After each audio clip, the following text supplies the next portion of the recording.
자, 이제 뒤에 보겠습니다. 원리근균등, 원근균등, 최정식은 그렇고요. 기타 상환 방법은 뭐 별로 중요하지 않습니다. 한 번도 출제된 적이 없습니다.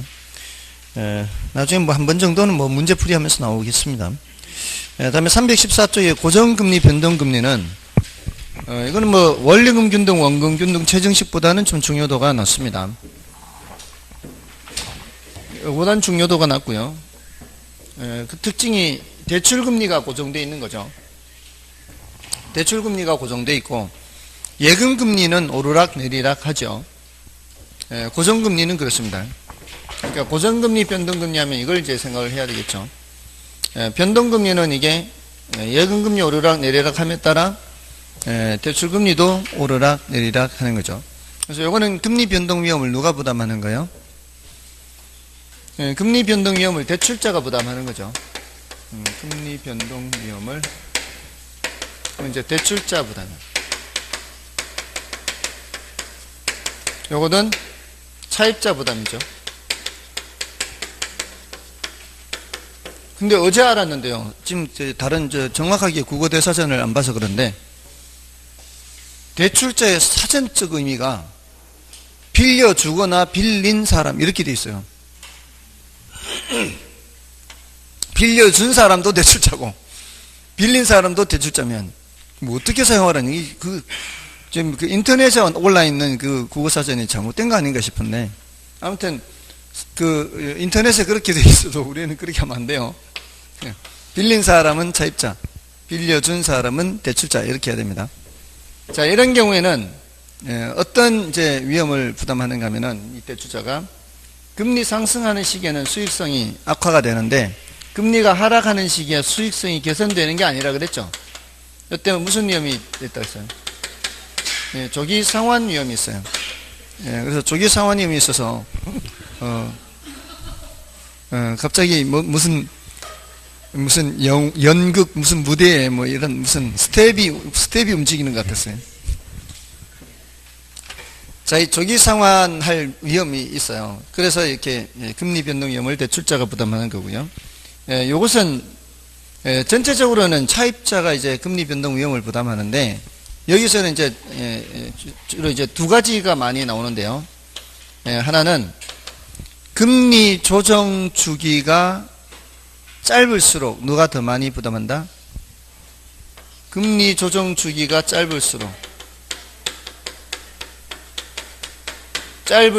누가 더 많이 부담하는 거예요? 차입자가 더 많이 부담하는 거죠.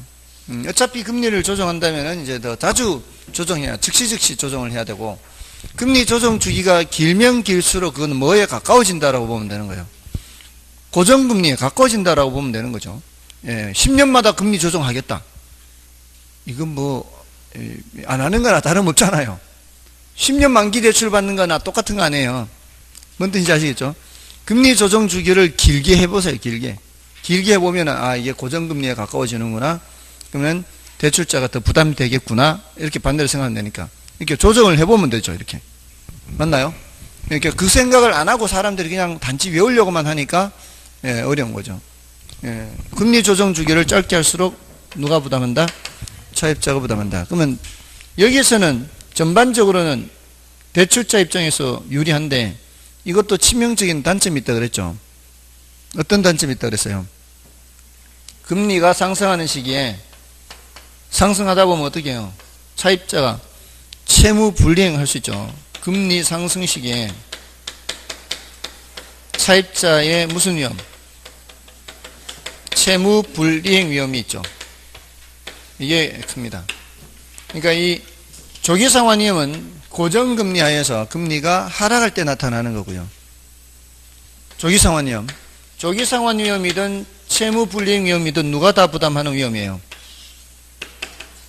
다 대출자가 부담하는 위험이에요. 다 대출자가 조기 상환 하든 이 채무 불이행 하든 다 대출자가 부담하는 위험인데 조기 상환 위험은 주로 어디서 나타나고요? 고정금리 하에서 시장금리가 내려갈 때 나타나는 현상이고 채무 불이행 위험은 변동금리 하에서 시장금리가 올라갈 때 나타나는 현상이다 이 말이에요.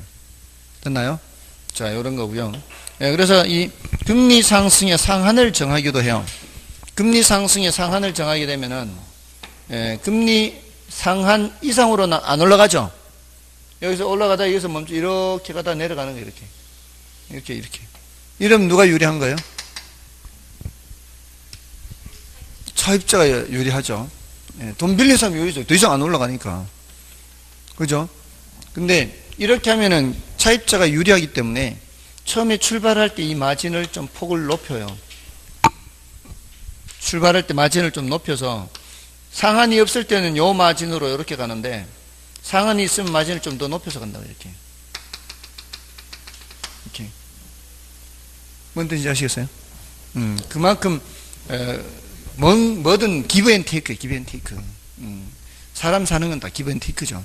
어느 한쪽이 주기만 할 수는 없고 받기만 할 수 없는 거죠. 아무튼 금리 상승의 상한을 설정하기도 한다. 이렇게. 자, 이 정도입니다. 그리고 우리나라에서 변동금리는 어떻게 책정을 해요? 변동금리는 코픽스 지수를 사용한다 그랬죠. 변동금리는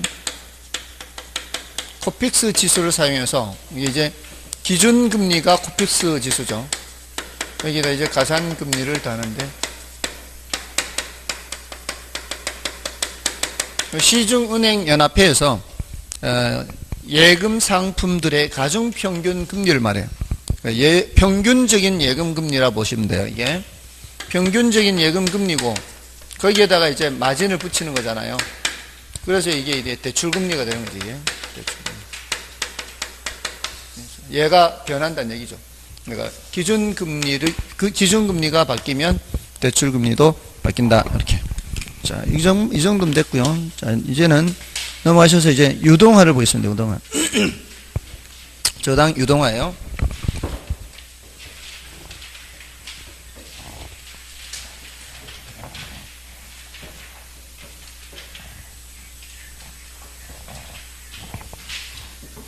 저당 유동화는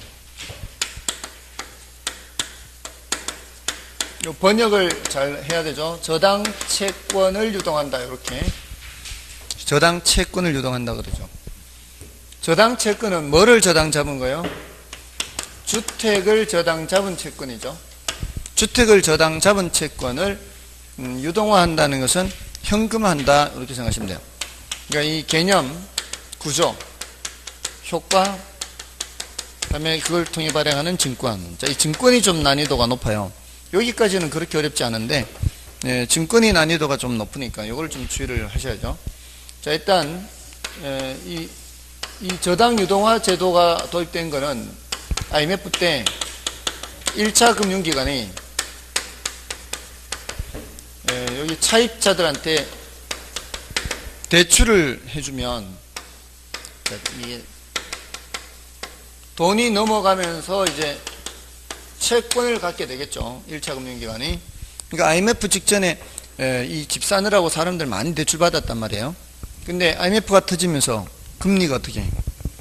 금리가 막 올라가니까 이제 문제가 생기는 거죠.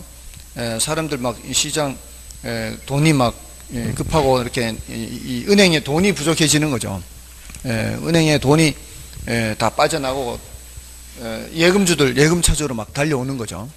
위험하다고 생각하니까 예금주들이 예금해놨던 거 예금 찾으러 달려오는데 돈은 이미 여기 대출을 다 해놓고 회수가 돼야 안 돼요. 회수가 잘 안 돼요. 다 쓰러지고 막 이러니까. 그러니까 예금주들이 찾아왔을 때 돈을 못 주니까 은행은 쓰러지는 파산하는 거죠. 자, 그래서 그때 은행들이 엄청 많이 쓰러졌잖아요. 그래서 앞으로 그런 일이 생기지 않도록 하기 위해서 자, 1차 금융기관이 갖고 있는 채권을 팔아서 현금을 마련할 수 있도록 한 거예요. 근데 그 당시에는 이 채권을 사줄 누군가가 없었던 거죠.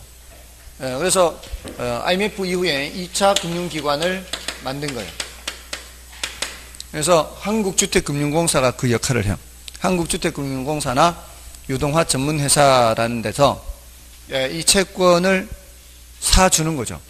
채권을 사주면 그 반대 방향으로 뭐가 넘어가요? 이 대금이 넘어가죠. 이 채권을 양도한다 그래요. 양도. 채권을 양도한다. 그럼 채권을 양도하고 돈이 넘어가고요.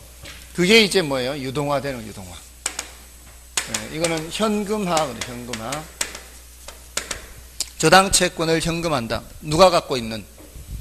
은행이 갖고 있는 채권을 팔아서 현금 마련하는 걸 뭐라고 한다? 유동화, 유동화. 자, 근데 이제 문제는 얘네들이에요. 2차 금융기관. 얘네들은 계속 채권을 사주다 보면은 엄청난 규모의 채권 집합을 갖게 돼요. 엄청납니다. 갖고 있는 게. 자본금만 50조예요. 예, 근데 그것도 얼마 안 돼요. 왜냐면은 전체 우리나라 주택담보대출 규모가 1200조인데. 예, 지금 엄청납니다. 지금 주택담보대출 규모가. 자, 그러니까 갖고 있는 돈 금방 다 없어지고요. 뭐를 갖게 돼요, 얘네들이? 채권을 갖게 되겠죠. 예, 이건 뭘 의미하는가 하면은 채권 채무 관계가 누구예요? 채권 채무 관계가 누구였었어요, 원래? 요 1차 금융하고 차입자 이렇게. 예, 요 채권 채무 관계인데 이제 넘어갔으니까 채권자가 누가 채권자예요? 예, 2차 금융기관이 채권자가 됐죠. 얘가 이제 채무자고, 얘는 중간에 이제 빠진 거죠. 예, 그렇지만 원리금은 여기 다 넘겨줍니다. 전달은 해줘요. 전달은. 그러니까 수수료만 떼고 넘겨줘요. 예, 조금의 수수료.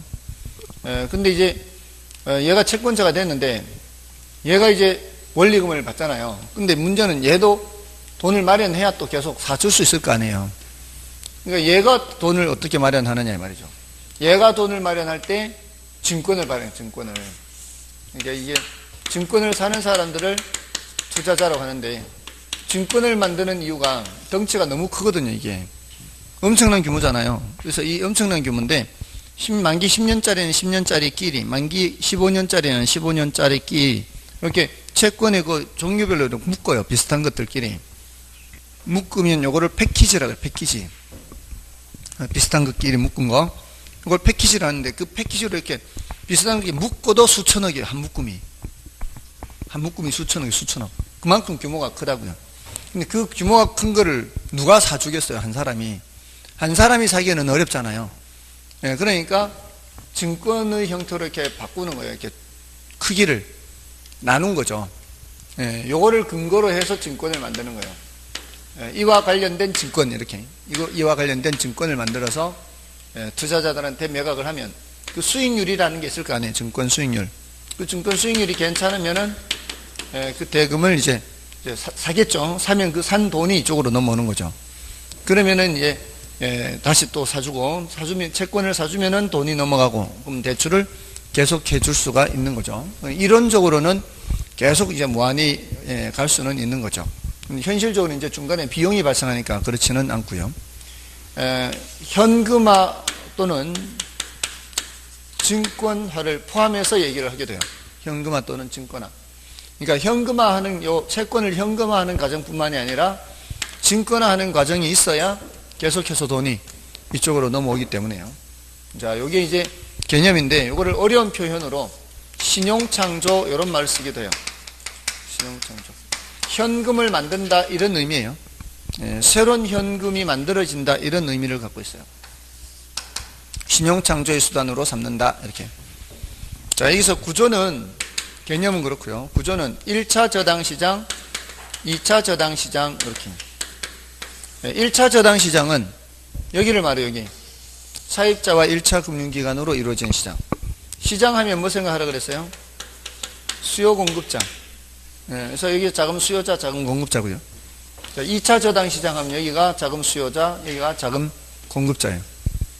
그럼 얘네들은 뭔 역할을 하는가 하면은 2차 금융기관은 이게 유동화 시장에서 중개하는 역할을 한다. 유동화 중개기관. 유동화 시장에서 중개하는 역할을 한다. 이렇게 해요. 결국 누구 돈이 넘어가는 거예요? 이쪽으로 넘어가는 게. 자금이 넘어간다는 거는 누구 주머니에서 나온 돈이 넘어가는 거예요? 투자자 주머니에서 나온 돈이 넘어가는 거죠. 그러니까 결국은 궁극적으로는 투자자 돈이 공급이 되는 거예요. 그래서 주택 자금이 공급된다 그래요. 여기 있는 돈이 이쪽으로 공급된다. 주택 자금이 공급되는 시장 몇 차 시장? 2차 시장. 공급된 자금이 대출되는 시장은 1차 시장. 이렇게. 저당 채권이 유동화되는 시장은 몇 차 시장? 2차 시장. 저당 채권이 형성되는 시장은 1차 시장.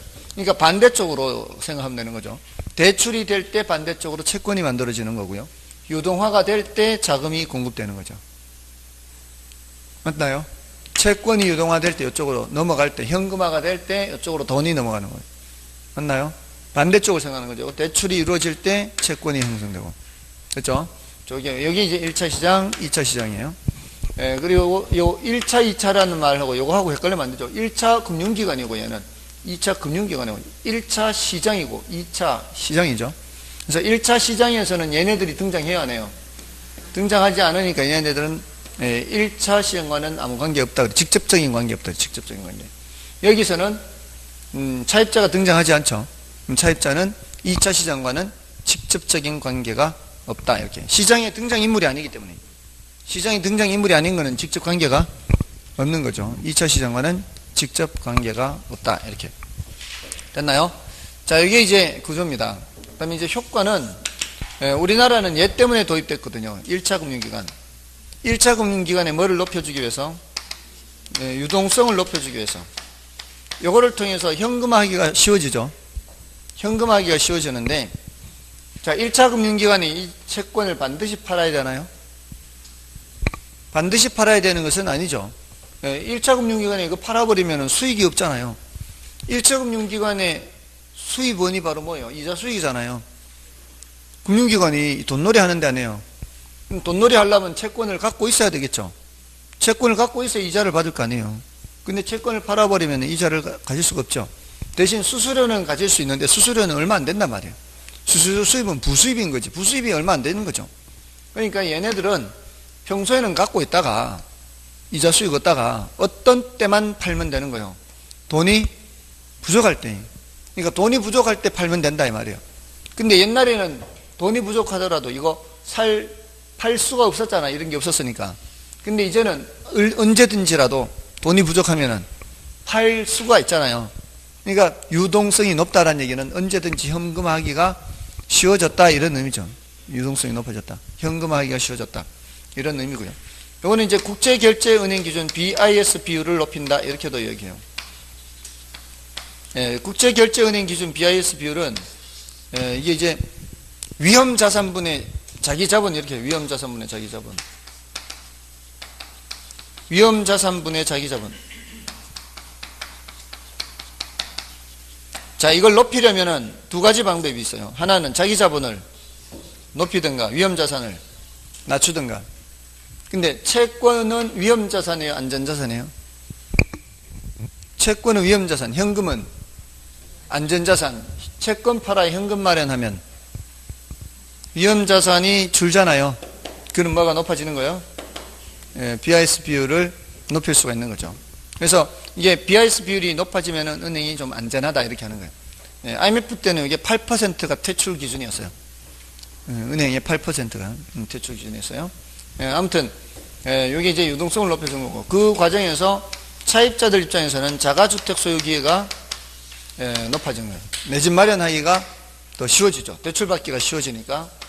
그 다음에 여기 투자자들 입장에서는 새로운 형태의 증권이 나왔어요.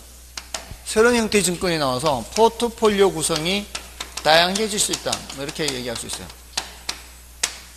포트폴리오가 다양해지면은 비체계적 위험을 줄일 수 있잖아요. 이런 이점이 있고요. 자, 요 2차 금융기관에 요거 유동화 중개기관이 한국주택금융공사도 있고요. 유동화 전문회사도 있어요. 근거법이 달라, 근거법이. 한국주택금융공사는 한국주택금융공사법, 유동화 전문회사는 자산 유동화에 관한 법률 이렇게 있는데 대부분의 ABS는 이쪽에서 담당해요. 근데 그 많은 ABS 중에서 MBS만큼은 한국주택금융공사가 이렇게 담당해요. 물론 얘도 MBS를 할 수 있는데 유동화 전문회사도 MBS 할 수는 있는데 지금 대부분은 누가 한다고요? 이렇게 역할 분담이 돼 있다고. 대부분은 MBS의 대부분은 이게 한국주택금융공사. 얘는 근거법은 있어요. 근거는 있는데 대부분 다른 거. 이 주택저당 채권만 있는 게 아니라 은행이 돈을 빌려줄 때는 상업용 부동산도 담보로 받고 대출해 주잖아요. 그럼 상업용 부동산 저당 채권이 있을 거 아니에요. 그 상업용 부동산 저당 채권을 2차 금융기관한테 넘기고, 그 2차 금융기관은 그걸 근거로 해서 증권 발행하면은 CMBS라고 그래요. CMBS. MBS 중에서도 C는 커머셜이란 상업이란 의미를 갖고 있어요. 상업용 부동산 저당 채권을 근거로 하는 증권이에요. 그러니까 그 근거가 되는 채권이 어떤 거냐에 따라서 이 증권의 종류가 다양하다고요. 그러니까 오토론 증권도 있어요. 자동차 대출 채권, 캐피탈사 있죠. 오토론 증권도 있고, 또 학자금 대출 채권 있잖아요. 학자금 대출 채권을 근거로 해서 발행하면 SLBS다 그래요. Student Loan이에요. Student Loan, SL, Student Loan.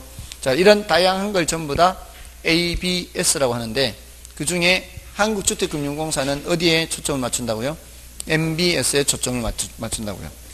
자, 그걸 발행하는 이제 한국주택금융공사 입장에서는 공기업이죠, 이게. 한국주택금융공사는 공기업이기 때문에 국가 정책적 효과를 얻을 수가 있어요. 지금 경기가 많이 안 좋다 그러면 어떻게? 경기를 좀 부양시켜야 되죠. 그럴 때는 좋은 조건으로 채권을 많이 사줘요. 그러면 돈이 많이 넘어가겠죠. 그럼 대출이 더 쉽게 이루어지겠죠. 그럼 약간 이제 경기를 올릴 수가 있고요. 너무 과열이다 그러면 채권을 안 사주는 거죠. 채권을 안 사주면 돈이 안 넘어가겠죠. 그래서 여기서는 이제 공기업에서 경기를 안정화시킬 수 있는 이런 이제 이점도 있다는 거죠. 자, 이게 이제 효과에서 하는 얘기예요. 그러니까 효과는 구조는 1차 시장, 2차 시장. 효과는 주체별로 보는 거죠. 주체별로 보는데 1차 금융기관 입장에서 우리나라는 얘 때문에 도입됐다 이렇게 보시면 돼요. 은행들의 유동성을 높이기 위해서 도입되는 거예요. 우리나라는. 자, 이게 이제 여기까지는 그나마 좀 괜찮아요. 이제가 문제, 지금이. 이제 유동화 증권을 해, 증권. 증권이 제일 골치 아파요. 그래서 그 326조까지는 괜찮아요. 327쪽이 이제 저당 담보 증권. 자, 요게 이제 문제입니다. 문제. 자, 증권을 해야 돼요.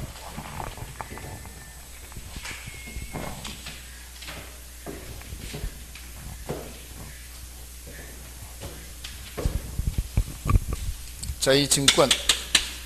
자, 이걸 이제 MBS라고, MBS. 주택저당증권. 또는 저당담보증권. 번역이 이렇게 이제 다를 수 있기 때문에 MBS를 늘 써주는 편이에요. 자, 그리고 이 MBS는 지분증권, 부채증권 할 때 부채증권에 속해, 부채증권. 아까 지분금융, 부채금융 처음 했잖아요. 금융론 기초에서. 요거는 부채증권이에요. 그러니까 부채금융을 표시한다 이 말이에요. 이자 준다 이 말이죠. 이자. 자, 여기서 이제 MBS의 종류를 해야 되는데, 종류. 자, 종류에서 자, 지금 이걸 취지를 잘 생각해야 돼요. 지금 이 증권을 발행하는 이유가 뭐예요? 지금 얘가 돈이 부족해서 돈 마련하려고 하는 거죠. 돈 마련하려고 하는데, 금융기관이든 가게든 돈을 마련하는 방법은, 자산을 가지고 돈을 마련하는 방법은 두 가지예요. 팔거나 담보로 제공하고 돈을 빌리거나, 이 두 가지예요. 그죠? 자, 근데 이 채권 집합이 누구 거예요? 2차 금융기관 거죠. 여기 사왔으니까 2차 금융기관 거예요. 자, 2차 금융기관이 요 채권 집합을 자산으로 갖고 있다 이 말이에요. 내가 갖고 있는 자산을 근거로 해서 돈을 마련하는 거예요, 지금. 그러니까 이제 두 가지를 생각하는 거예요. 이 2차 금융기관이 요 채권 집합을 여기에다가 팔거나, 아니면 이 채권 집합을 담보로 제공하고 돈을 빌리거나 하는 거죠. 자, 근데 워낙 덩치가 크니까 한 사람한테 빌리는 게 아니라 여러 사람한테 빌리는 거예요. 여러 사람한테. 이걸 공동으로 담보로 제공하는 거예요. 공동. 이걸 이 사람들한테 공동으로 담보로 제공하고, 이 사람들은 공동으로 담보로 갖고 있으면서 돈을 빌려주는 거죠. 근데 빌려주는 게 자기 형편에 따라 증권을 많이 사면 많이 빌려주는 거고, 증권을 적게 사면 적게 빌려주는 거죠. 됐나요? 자, 이럴 때 2차 금융기관이 돈 빌렸다는 것을 나타내는 그 증서, 그 증서를 MBB라 그래요. MBB. MBB는 일종의 차용 증서라고요. 나 당신한테 돈 빌렸습니다. 이런 거라고요. 자, 여기 번역이 될 때 요거 지금 MBS고 요건 MBB죠. 저당, 담보, 채권 이렇게 번역했습니다. 자, 그 다음에 또 하나는, 자, 방금은 이걸 담보로 제공하고 돈을 빌릴 때 발행했다 그랬잖아요. 또 하나는 이 채권 집합을 투자자들한테 팔아버리는 거예요. 전체를. 파는데 한 사람이 못 사잖아요. 덩치가 크니까. 그러니까 여러 사람이 공동으로 사는 거예요. 공동으로 이 채권 집합을 사는 거죠. 그러니까 투자자들이 이 채권을 공유하는 거예요. 투자자들이 채권을 공유한다는 얘기는 뭔가 하면은, 이제 채권 파는 거예요. 파는 거. 채권을 팔면은 누가 채권자가 되는 거예요? 투자자들이 채권자가 되는 건 이제 채권을 팔았으니까.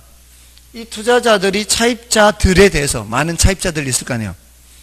여기에 많은 이 빚을 낸 사람이 있을 거 아니에요. 그러면 그 많은 차입자들에 대해서 이 투자자들이 공동으로 채권자라고요. 공동으로. 채권 채무 관계가 어떻게 됐단 말이에요. 얘가 이제 채권자들이 이쪽에, 여기가 채무자. 이거는 이제 빠진 거죠, 중간에. 팔았으니까. 됐나요? 그때 주는 증서. 그때 주는 증서를 MPTS라 그래요. MPTS. 패스 스루, PT가 패스 스루의 의미인데요. 이체라고 번역해요. 이체. 이체 증권, 이체 증권. 자, 그러면 MPTS를 갖고 있다. 이 소리는 뭐예요? 내가 채권자다. 이렇게 생각하면 돼요. 내가 채권자는 채권자인데, 어디에 대해서 채권자다? 이 차입자에 대해서 채권자예요. 근데 MBB를 갖고 있을 때는 누구에 대해서 채권자예요? 여기에 대해서 채권자예요. 아시겠죠? MBB를 갖고 있을 때는 누구에 대해서 채권자? 2차 금융기관에 대해서 채권자.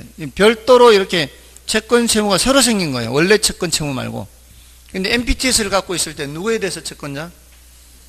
여기 차입자. 투자자들이 MPTS를 갖고 있다는 얘기는 여기 차입자들에 대해서 채권자라 이 말이에요. 그러니까 MBB의 경우에는 새로 이 채권 채무 관계가 형성되는 거예요. 예를 들어서 제가 발행자예요. 2차 금융기관. 제가 발행자인데 제가 저기 돈 빌린 차입자들한테 채권자란 말이에요. 근데 제가 MBB를 발행한다는 얘기는, 자, 여러분들이 투자자라고 생각해 보세요. 제가 MBB를 발행한다는 얘기는 여러분이 저한테 돈을 빌려주는 거거든요. 그러면은 여러분이 누구한테 채권자가 되는 거예요? 저한테 채권자가 되는 거예요. 근데 뭐를 믿고 돈을 빌려줬어요? 지금 제가 저기 빌려줘가지고 저는 저한테 쟤네들한테 채권자잖아요. 돈 받을 거 있으니까 여러분들이 그거 믿고 빌려준 거라고요. 됐나요? 제가 저기 다른데 돈 받을 거 많으니까 안심해도 되겠다. 그거 보고 빌려주는 거고, 그러니까 제가 갖고 있는 채권 보고 빌려주는 거라고요. 근데 MPTS는 제가 아예 팔아버렸죠. 팔아버렸으면은 저한테 채권자가 아니고 쟤네들한테 여러분이 채권자라고요. 여러분이 안에 아예 그냥 쟤네들한테 청구할 수 있다. 저는 이제 빠진 거예요. 이제 채권을 여러분한테 팔아버렸으니까. 됐나요? 그거는 뭐라고요? MPTS예요. 대신 여러분이 공동으로 저기 채권을 갖고 있는 거죠. 됐나요? 네, 그리고 여러분이 공동으로 저한테 채권을 갖고 있는 거고, MBB는 저한테 공동으로 채권을 갖고 있는 거고, MPTS는 저 차입자들한테 공동으로 채권을 갖고 있는 거예요. 됐나요? 자, 이게 어떤 차이가 있는가 하면은, 자, 제가 친구한테 돈을 빌려준 게 있어요. 여러분, 제 친구예요. 또 여러분도 저 친구도 알고 있어요. 저 친구한테 돈을 빌려줬는데 여러분이 그거를 알고 믿고서 저기 돈 받으면 갚겠지 하고 저를 돈을 빌려줬어요. 이때는 MBB예요. 이때는. 자, MBB는 여기 채권 채무하고 여기 채권 채무 두 가지의 채권 채무 관계가 있다고요. 됐나요? 그 상황에서 저기 친구가 돈을 안 갚아요. 자, 그래서 제가 여러분한테 가서 여러분들 받지 마세요 하면 돼요, 안 돼요? 그러면 안 된다고요. 저기서는 돈을 안 갚아도 저는 갚아야 되는 거죠. 이 채권 채무에서는 제가 못 받아도 여러분한테는 제가 갚아야 돼요. 이 MBB는 그렇다고요.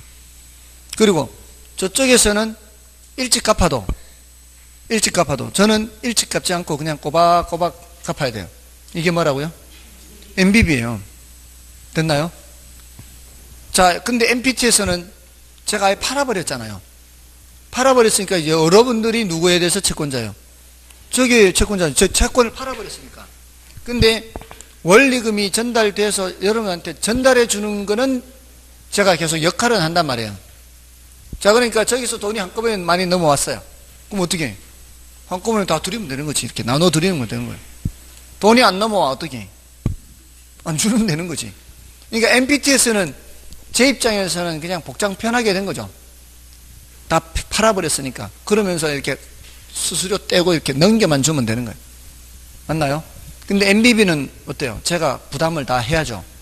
자, 그러니까 그만큼 수익률을 높게 줄 수가 없어요. MBB를 발행했을 때는 여러분한테 수익률을 높게 줄 수 없다고요. 됐나요? 자, 가장 차이를 생각하시면 돼요. 자, 그러면 여기. 자, 이걸 이제 뭘 많이 묻는가 하면 여기서 채권 집합의 소유권을 많이 물어요. 채권 집합 소유권 누구한테 있냐? 이 채권 집합이 뭘 말하는 거예요? 이거 말하는 거. 채권 집합 소유권이 MBB의 경우는 누구한테 있어요? 저한테 있는 거죠. 그거 믿고 여러분이 돈 빌려줬잖아요. 그러니까 이게 발행자 그래요. 발행자라 그래요. 왜냐면은 여기 지금 제가 요 짧게 그렸잖아요. 짧게 그렸죠. 이거 왜 짧게 그린지 한 번도 궁금해 한 적 없어요. 여기서 바로 1차 금융기관이 바로 양도를 할 수도 있고요. 1차 금융기관이 증권을 발행할 수도 있어요. 이론적으로. 우리나라는 이렇게 하는데 미국은 1차 금융기관이 규모가 커요. 규모가 크기 때문에 규모가 큰 1차 금융기관의 경우에는 바로 이렇게 증권을 발행할 수도 있어요. 우리나라는 금융기관이 적기 때문에 국민은행, 국민은행, 신한은행 이런 은행들이 이런 업무를 할 수가 없어요. 너무 규모가 적어서.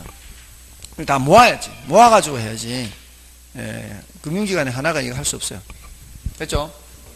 그래서 지금 이 채권 집합의 소유권을 여기 누가 갖고 있다? 발행자가 갖고 있다. 발행자. 근데 MPT에서는 어떻게 해요? 다 팔아버렸잖아요. 다 팔아버리기 때문에 소유권을 투자자가 가져요. 자, 여기다가 원리금 수취권 하는 게 있어요. 원리금 수취권. 자, 원리금 수취권 이것도 MBB의 경우는 누가 갖고 있고 발행자가 갖고 있고 여기는 투자자 다 갖고 가는 거예요. 그러니까 모든 거를 다 발행자가 갖는 건 뭐고 MBB 다 넘겨준 거는 MPTS 이 투자자에게 다 넘겨준 건 MPTS. 권리를 갖는다는 것은 그만한 위험도 부담해야 돼요. 채무 불이행 위험을 부담해야 돼요. 소유권을 갖고 있다면 채무 불이행 위험도 부담해야 돼요. 그러니까 MBB의 경우에는 누가 부담해야 돼요? 발행자가 부담해야 돼요. 그 소리는 MBB를 발행했을 때는 쟤네들은 안 갚아도 나는 갚아야 되는, 발행자는 갚아야 돼요. 근데 MPT에서는 이제 다 팔아버렸잖아요. 저기서 돈이 안 넘어오면 제가 넘겨줄 이유가 없는 거죠. 지금 이게 PT가 패스스루거든요. 패스스루. 통과해 가는 것 뿐이에요. 통과해. 돈이 안 넘어오면은 안 넘어가는 거죠. 자, 그리고 조기 상환 위험도 마찬가지. 차입자들이 한꺼번에 갚아버리면, MBB의 경우에는 제가 받아 들고 있다, 한꺼번에 넘은 거 받아 들고 있다가 꼬박꼬박 갚아야 되는 거고, MPTS는 넘어오면 넘어오는 대로 그냥 전달만 해주면 돼요. 전달만. 됐나요? 그러니까 MPTS의 경우에는 중간에 있는 얘네들은 뭐밖에 안 돼요. 그냥 통과하는 그냥 뭐죠? 배송관, 수송관이라고 해야 되나? 관밖에 안 돼요. 이게 머물러 있지를 않아요. 머물러 있지 않고 그냥 패스해서 다 넘어가 버리는 거예요. 근데 MBB는 아니죠. MBB는 그게 아니잖아요. 한꺼번에 많이 넘어오면은 들고 있다가 꼬박꼬박 갚아야 되고, 안 넘어와도 알아서 이렇게 넘어가야 되고. 됐나요? 자, 그러니까 MBB는 수익률이 높겠어요, 낮겠어요? 수익률이 낮죠. 안전한 만큼 수익률이 낮아요. 수익률이 낮아요. 이거는 수익률이 높아요. 최소한의 수수료만 떼고 다 넘겨주니까. 자, 그 다음에 이제 조금 어려운 표현인데요. 뭐 그렇게 어렵진 않아요. 초과담보라는 말이 있어요. 초과담보. 자, MBB를 발행할 때의 말이에요. 제가 MBB를 발행한다는 건 뭐예요? 여러분, 저 채권 갖고 있으니까 이거 믿고 돈 좀 빌려주세요. 이렇게 한다고요. 그러면 채권 집합 총액이 이게 1,000억이에요. 자, MBB를 발행한다는 건 제가 여러분한테 뭐 한다고요? 돈을 빌리는 거라고 그랬죠. 자, 이럴 때 1,000억 빌려주세요 하면 빌려주시겠어요? 1,000억을 담보로 제공하면서 1,000억 빌려주세요 하면 안 빌려주겠죠? 여러분들 1억짜리 주택을 담보로 제공하면서 1억 빌릴 수 있습니까? 못 빌리잖아요. 그러면 한 800억이나 700억 빌려주시겠어요? 하면 빌려주시겠어요? 1,000억을 담보로 제공하고? 그러면은 생각해 보겠죠. 그러니까 MBB를 발행할 때는 초과 담보액이 많이 설정돼 있어야 돼요. 많이 설정돼 있어야 돼요. 근데 MPTS는 뭐라 그랬어요? 이거를 파는 거죠. 1,000억짜리 채권 집합을 파는 거예요. 이제 MPTS를 발행한다는 거예요. MPTS 발행 총액. MPTS 발행 총액이 저당 채권 집합 총액과 같겠어요? 더 낮겠어요?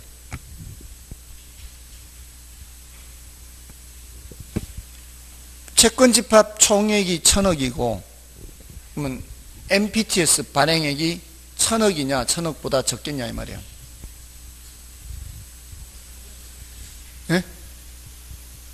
여러분 집을 팔 때 1억짜리 집을 팔면 1억 받을 거예요? 9천만 원 받을 거예요? 한술 더 뜨네, 한술 더 떠. 1억짜리 집을 팔면은 1억 받아야지 9천, 7천 이렇게 받으면 안 되잖아요. 예? 가액이 1억, 1,000억이잖아요. 지금 총액이. 1,000억짜리 채권을 팔면은 얼마를 받아요?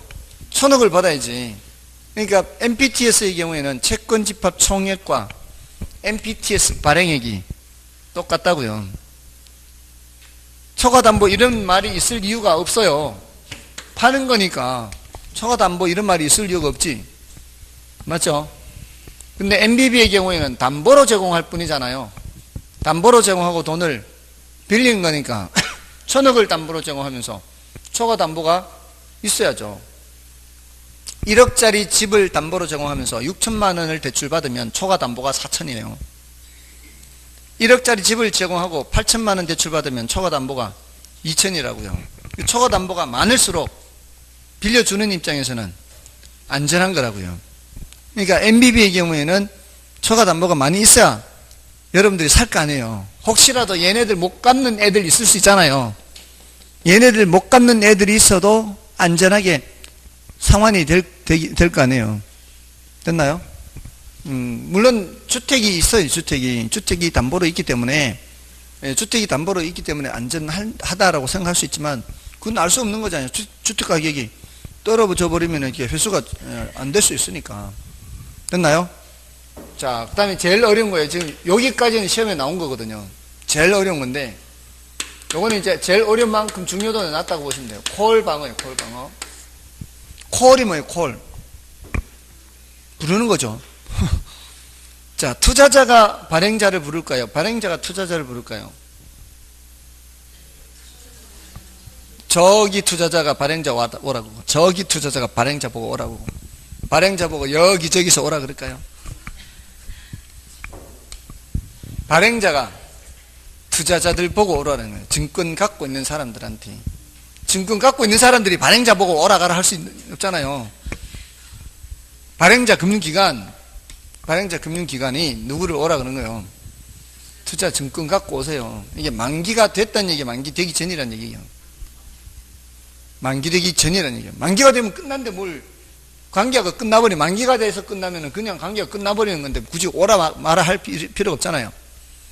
콜을 한다는 얘기는 만기 전에 갖고 오라는 얘기예요. 증권을. 그 소리가 뭔 소리예요? 우리 이제 관계를 끝냅시다 이 소리예요. 만기가 되기 전에. 만기가 되기 전에 끝냅시다. 조기 상환이라면 조기에 종료합시다. 조기에 종료합시다.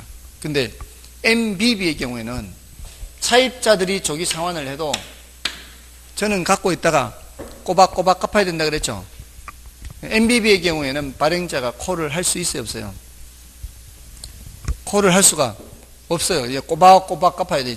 여기서 조기 상환해도 여기 조기 상환 안 된다 그랬지 않을까? 여기는 일찍 갚아도 저는 일찍 못 갚고 그냥 갖고 있는 거 꼬박꼬박 줘야 된다 그랬잖아요. 콜 할 수 있어요, 없어요? MBB는 콜을 못 한다고, 그게 콜을 못 한다는 뜻이에요. 꼬박꼬박 줘야 된다는 소리가. 꼬박꼬박 줘야 된다, 이 콜을 못 한다. 이거를 투자자 입장에서는 방어한다 그래요, 방어. 콜은 발행자가 하는 거고, 방어는 투자자가 하는 거라고요. 됐나요? 콜은 누가 하는 거고, 투자자가 하고, 콜은 발행자가 하는 거고, 콜 방어는 누가 하는 거예요? 투자자가 하는 건데, MBB의 경우에는 투자자가 방어할 수 있다, 없다? 투자자가 콜 방어를 할 수가 있다요.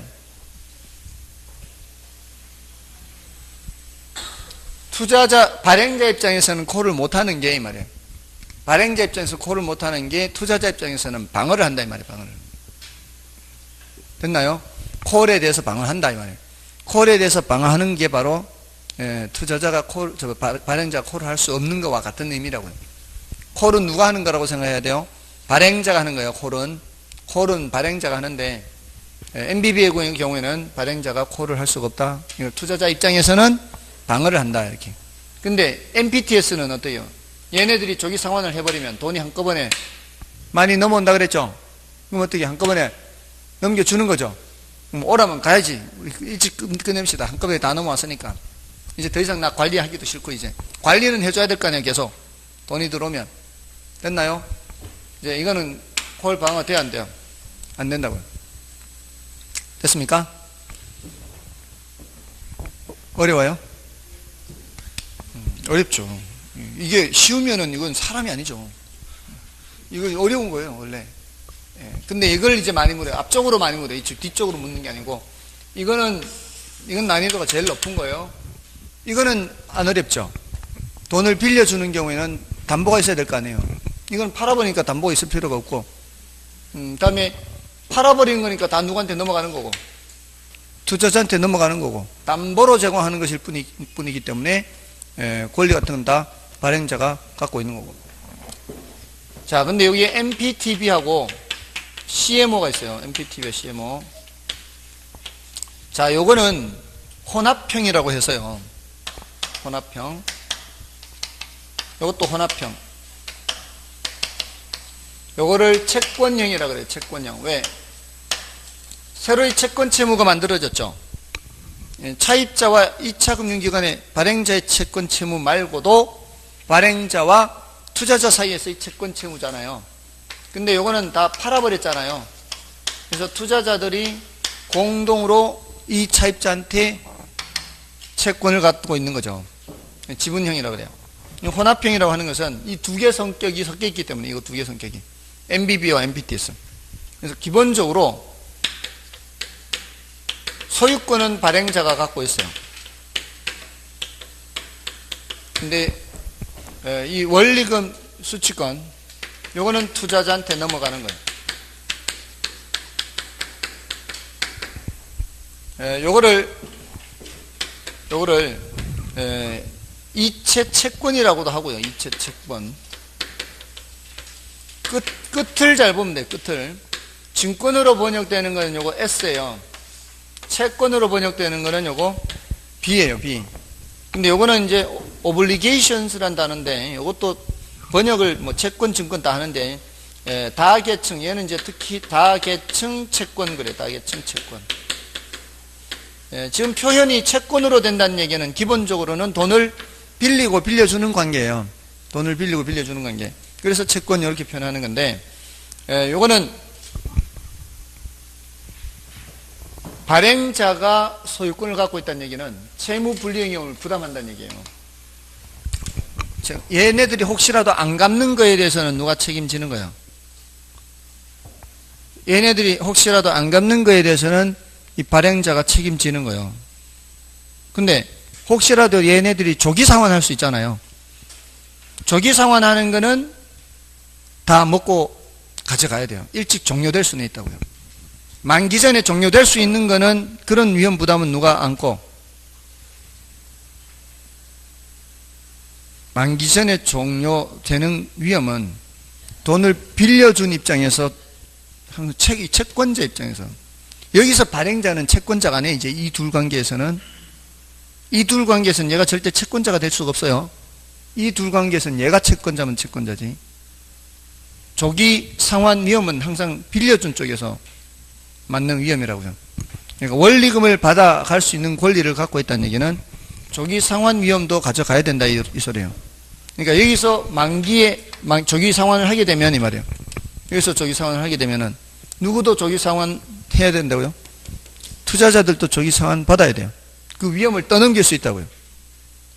MBB의 경우에는 얘가 조기 상환 하더라도 얘는 조기 상환 못한다 그랬잖아요. 그 위험을 얘가 부담하고 있어야 된단 말이에요. 일찍 받아가지고 꼬박꼬박 이렇게 넘겨줘야 된단 말이에요. 근데 이제는 조기 상환하는 거는 그냥 패스하면 되는 거예요. 근데 얘네들이 안 갚는 거에 대해서는 얘가 책임져야 된다고요. 이제 나눠 갖는단 말이지. 발행자와 투자자 이렇게.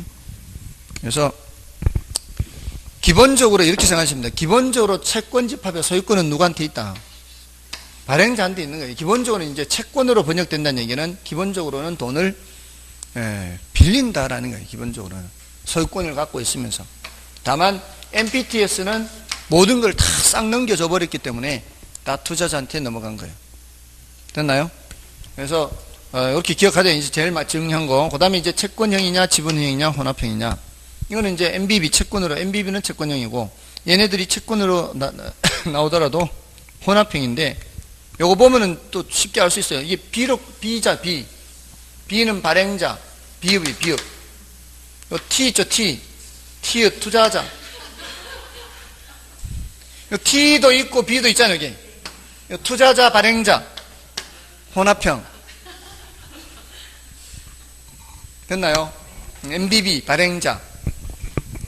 발행자가 모두 다 갖고 있고, MPTS, 투자자가 모두 다 갖고 있고, MPTB, 혼합형. T도 있고 B도 있으니까.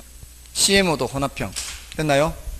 CMO를 이제 다계층 채권이라고 하는 거는 만기가 다양하게 되어 있기 때문에 그래요. 만기가 1년짜리, 3년짜리, 5년짜리, 7년짜리, 10년짜리. 만기가 이렇게 다양하게 되어 있어요. 이런 거를 트렌치라고 그러는데, 이게 제일 먼저 얘한테 원리금을 줘요. 만기 1년짜리. 얘네들은 이자만 줘요. 얘는 이자도 안 줘요. 1년 되면 얘 이제 원리금 다 먹고 종료됐죠? 그 다음에 누구한테 원리금 줘요? 얘한테 원리금 줘요. 나머지는 이자만 주다가 얘는 이자도 안 줘요. 자, 이거를 맨 끝에 있는 얘를 Z트렌치라고 그래요. Z트렌치. 자, 그래서 원리금이 어떻게 지불되고 있어요? 원금 상환은, 이자는 주더라도 얘는 이자도 안 받고, 원금 상환은 순차적으로 이래, 원금 상환이. 요래서 다 계층이라, 여러 계층으로 돼 있다. 자, 여기서 얘네들이 우선순위가 먼저 선순위요, 선순위. 만기가 짧은 게. 이 사람이 회수가 되지 않은 상태에서 얘가 회수될 수는 없어요. 얘가 회수되지 않은 상태에서 얘가 회수될 수가 없어요. 그래서 중간에 혹시라도 사고가 터져버리면 어떻게 해요? 사고가 터져버리면 뒤는 못 받을 수 있어요. 위험하겠죠. 수익률이 높습니다. 선순위 증권은 수익률이 낮아요. 수익률이 높고 안전하고 위험하고. 선순위 증권, 후순위 증권. 선순위채, 후순위채 들어보셨어요? 후순위채 들어보셨나요? 옛날 부산저축은행 후순위채 사건 뭐 해가지고. 후순위채가 뭔가 하면은 여러분들 1저당, 2저당은 아시나요? 민법에서 1저당, 2저당 아세요? 1저당은 뭐예요? 민법 안 하나요 혹시?